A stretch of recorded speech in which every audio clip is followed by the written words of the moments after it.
नमस्कार, मैं हूं आपके साथ मयंक। आज 8 तारीख है और इस वक्त की सबसे बड़ी खबर ईरान की मिसाइलों से अरब देशों में अमेरिका के 85 ठिकाने धू धू कर जल रहे हैं। बहरीन में अमेरिकी ठिकाने जल रहे हैं। कुवैत में अमेरिकी बेस पर जबरदस्त हमले हुए हैं। कतर में जो अमेरिकी सेना के अड्डे हैं वहां पर सीधा मिसाइल स्ट्राइक्स हुई हैं और हालात ये है कि अमेरिकी सेना को, अमेरिकी हवाई जहाज़ों को बड़े नुकसान की खबर आ रही है और कई जगह तो ये हाल है कि इलेक्ट्रिसिटी भी बुरी तरह से प्रभावित हुई है, खासकर बहरीन में और कुवैत में। और जो खबरें हैं उसके मुताबिक बड़ा नुकसान हुआ है ईरान की मिसाइल से। अब ईरान का वो गुस्सा देखने को मिलेगा, ऐसा बताया जा रहा है, जिसकी मांग ईरान की 9 करोड़ जनता कर रही थी। देखिए, खैबर मिसाइल और शाहिद ड्रोन ने 4 अरब देशों में हाहाकार मचा दिया है। खबरें इस तरह की भी हैं कि जॉर्डन के कुछ ठिकानों पर भी हमले कर दिए गए। यानी 4 देश, बहरीन, कुवैत, कतर, जॉर्डन में हमले की खबरें हैं। हॉर्मुज में अमेरिका के कई वॉरशिप्स के ऊपर अबू मेहदी मिसाइल्स फायर कर दी गई है। हॉर्मुज की अभी लेटेस्ट अपडेट आनी बाकी है कि वहां कितने जहाज़ों को निशाना बनाया गया है। देखिए, मैं आपको आगे बताऊं कहां कहां नुकसान हुआ, कैसे नुकसान हुआ और डोनाल्ड ट्रंप अब क्या कह रहे हैं। लेकिन एक बड़ी गौर करने वाली बात है, ये मेरी व्यक्तिगत राय है, मैं पहले से आपको बताऊं। देखिए, ये जंग जब अब शुरू हुई है, ये ऐसे समय में जंग छिड़ी है फिर से जब ईरान के सुप्रीम लीडर अली खामेनेई साहब का जनाजा करबला में है। उनके पार्थिव शरीर को जब करबला ले जाया गया, इमाम हुसैन की दरगाह के पास उनका पार्थिव शरीर था। ऐसे समय में ये जंग फिर से छिड़ी है।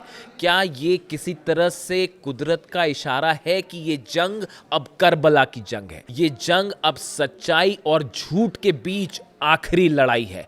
क्या ये इशारा है इस बार? देखिए, ये कितना बड़ा संयोग है कि अली खामेनेई साहब का पार्थिव शरीर अपनी अंतिम रस्मों के लिए जब करबला पहुंचता है, वो करबला जहां पूरी दुनिया वहां इमाम हुसैन का जो है वो एग्जाम्पल देती है, उनकी शहादत को याद करती है, उनकी वीरता को याद करती है। आज उसी करबला में जब इमाम हुसैन की दरगाह के पास और वहाँ पर उस जगह पर करबला की पवित्र ज़मीन पर जब अली खामेनेई साहब का पार्थिव शरीर पहुँचता है तो एक बार फिर हमले शुरू हो जाते हैं, जंग शुरू हो जाती है। क्या ये इशारा है कि वाकई अब ये जंग करबला की जंग है? देखिए, हालात ये है कि डोनाल्ड ट्रंप ने ये अनाउंसमेंट कर दिया है कि अब ये सीज फायर खत्म हो चुका है। उन्होंने कहा, for me I think it's over, I don't want to deal with them any more. मैं अब ईरान के लोगों से कोई बात नहीं करना चाहता, ये डोनाल्ड ट्रंप ने कहा। उन्होंने कहा कि मेरे लिए एमओयू और सीज फायर जो है वो दोनों अब ख़त्म हो चुके हैं। साथ ही उन्होंने आरोप लगाए, उन्होंने ईरान के लोगों को झूठा कहा है, ईरान के लोगों को धोखेबाज कहा है, जबकि हकीकत ये है कि अगर कोई एक सच्चा इंसान था वो थे ईरान के सुप्रीम लीडर, जो हमेशा अपनी बात पर कायम रहे। कोई अगर एक शख्स था जिसने कभी धोखेबाजी नहीं की तो वो थे ईरान के सुप्रीम लीडर अली खामेनेई साहब। काश ये बात डोनाल्ड ट्रंप अगर समझ पाते तो आज फिर से ये जंग वाली नौबत नहीं आती। हालात ये हैं, देखिए, जिस तरह से मैंने आपको पिछले वीडियो में बताया कि 5 करीब जहाज़ों की नंबर सामने आए हैं जिस पर ईरान की तरफ से हमला किया गया और उसके बाद फिर अमेरिका ने खार्ग आइलैंड पर, केशम आइलैंड पर, बंदर अब्बास पर और सीरी आइलैंड पर ज़बरदस्त हमले किए। करीब 80 मिसाइल्स दागी गई। इसका फौरन बदला ईरान की तरफ से लिया गया। ईरान की सेना ने 85 लोकेशंस पर जो है वो मिसाइल दाग दी। अमेरिका ने 80 लोकेशंस पर हमला किए, 80 मिसाइल्स दागी। ईरान की सेना ने 85 ठिकानों पर जो है वो मिसाइल से हमले कर दिए, ड्रोन्स बरसा दिए। उसके बाद हालात अब ये है, अरब देशों में पैनिक का माहौल है। कई जगह एयर स्पेस बंद कर दिए गए। हॉर्मुज में जंगी हालात बिल्कुल वैसे ही हो चुके हैं जो 40 दिन के दौरान थे और अब ये माना जा रहा है, जो अभी लेटेस्ट अपडेट आया है इस पूरे मामले में, कि अमेरिका और इजराइल के सेना के अधिकारियों के बीच एक बड़ी बैठक हुई है और शायद रात तक का भी इंतज़ार ना हो। ईरान पर इजराइल की ओर से बड़ा हमला तय हो चुका है और इजराइल की सेना, कभी भी इजराइल के फाइटर जेट्स जो हैं वो एक बार फिर ईरान में एंटर करने को तैयार हैं और हमले को तैयार हैं। ये बिल्कुल वैसा ही हाल है जो जंग के समय हुआ था और शायद नेतन्याहू यही चाहते थे। कि एमओयू फेल हो जाए और उसके बाद जो है एक बार फिर जंग छिड़ जाए, यानी अमेरिका और इजराइल बड़े हमले की तैयारी में है और शायद अगले चंद घंटे के अंदर आप देख सकते हैं कि एक बहुत बड़ा स्ट्राइक हो सकती है, ईरान के ऊपर हमला हो सकता है और इसका पलटवार करने के लिए ईरान ने ज़बरदस्त तैयारी कर रखी है। देखिए जो खबरें आ रही हैं उसके मुताबिक मैंने आपको पहले से ही बताया था कि 100 से ज़्यादा मिसाइल्स जो हैं वो अलग अलग लोकेशंस पर, ख़ास लोकेशंस पर टारगेट करके लॉक कर दी गई हैं। अरब के ठिकाने, अरब के जितने पावर स्टेशन हैं वो निशाने पर हैं, इलेक्ट्रिक स्टेशंस जो हैं वो निशाने पे हैं, ऑयल रिफाइनरीज जो हैं वो निशाने पर हैं, इसके अलावा जो ब्रिजेस हैं अरब देशों के वो निशाने पे हैं। ये बिल्कुल वैसा ही होगा जो डोनाल्ड ट्रंप कह रहे हैं। डोनाल्ड ट्रंप कह रहे हैं मैं ईरान के जो है पावर स्टेशन उड़ा दूंगा, नतीजा ये होगा कि जितने अरब मुल्क हैं वहाँ के पावर स्टेशन पर निशाना होगा। मैं ईरान के ब्रिजेस उड़ा दूंगा, नतीजा ये होगा कि अरब देशों के ब्रिज पर निशाना होगा। वो ये कह रहे हैं कि मैं जितने ऑयल रिफाइनरीज हैं उसको उड़ा दूंगा, नतीजा ये होगा कि अरब देशों की ऑयल रिफाइनरीज पर हमला होगा और अरब देशों के जितने मिलिट्री बेसिस हैं वो निशाने पर है। आईआरजीसी की तरफ से साफ कर दिया गया है कि अगर आप अमेरिका की मदद करते हैं तो आप भी हमारे निशाने पर होंगे। देखिए ये होना तय था, ये होना तय था। जब एमओयू में ये बात साफ लिखी हुई थी कि ईरान का कंट्रोल हॉर्मूज के ऊपर होगा, वहाँ से ईरान अपनी सेना हटाएगा, जहाज़ निकलेंगे और ये बात साफ थी कि ईरान की निगरानी में हर जहाज़ को निकलने दिया जाएगा, लेकिन उसका उल्लंघन करते हुए अमेरिका ने एक नया बाईपास रूट बनाने की कोशिश की चालाकी से ओमान के करीब से, जिसका नतीजा ये हुआ कि ईरान ने उन जहाज़ों पर हमला किया।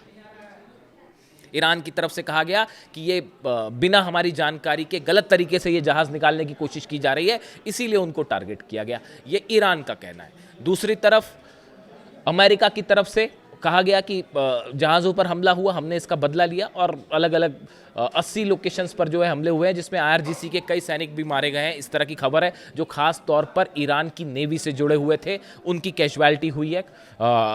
इस तरह की खबरें फिलहाल निकल के सामने आ रही हैं। हालांकि बंदर अब्बास में जो एयरपोर्ट है, मिलिट्री जिसका इस्तेमाल करती है और साथ में जो वहाँ पर नेवी का बेस है वो सुरक्षित है, जो जानकारियाँ सामने आई हैं उसके हिसाब से।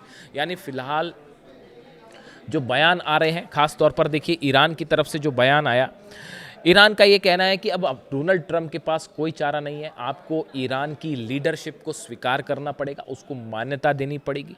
आपको ये मानना पड़ेगा कि हॉर्मूज जो है वो ईरान का है और ईरान के पास ही रहेगा। जब तक ये बात अमेरिका स्वीकार नहीं कर लेगा तब तक ये जंग इसी तरह से चलती रहेगी। एक बार फिर अमेरिका ने, डोनाल्ड ट्रंप ने ईरान की लीडरशिप पर सवाल उठाया है और उन्हें सिक पीपल कहा, सिक शब्द का यानी बीमार शब्द का इस्तेमाल किया है।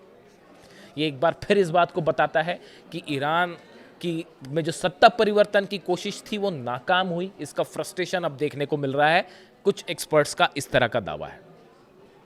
इन हालात में बड़ी जंग की तैयारी शुरू हो गई है। एक तरफ अली खामनेई साहब की उनके फ्यूनरल से संबंधित जो है वो प्रक्रिया अब अपने अंतिम दौर में है और पूरा ईरान आपने देखा जिस तरह से करोड़ों लोग सड़कों पर हैं और उनकी सिर्फ और सिर्फ एक मांग थी कि अली खामनेई साहब के हत्यारों के साथ किसी तरह का कोई डील नहीं होनी चाहिए, कोई एमओयू नहीं होना चाहिए, सिर्फ उनसे बदला लिया जाना चाहिए। ये मांग थी ईरान की जनता की, ये मांग थी ईरान के आम लोगों की, जिसके बाद से ही ये साफ हो चुका था। मैंने आपको पहले ही कहा था कि ये आक्रोश, ये गुस्सा ये बता रहा है कि अब ईरान और अमेरिका के बीच कोई डील नहीं हो पाएगी।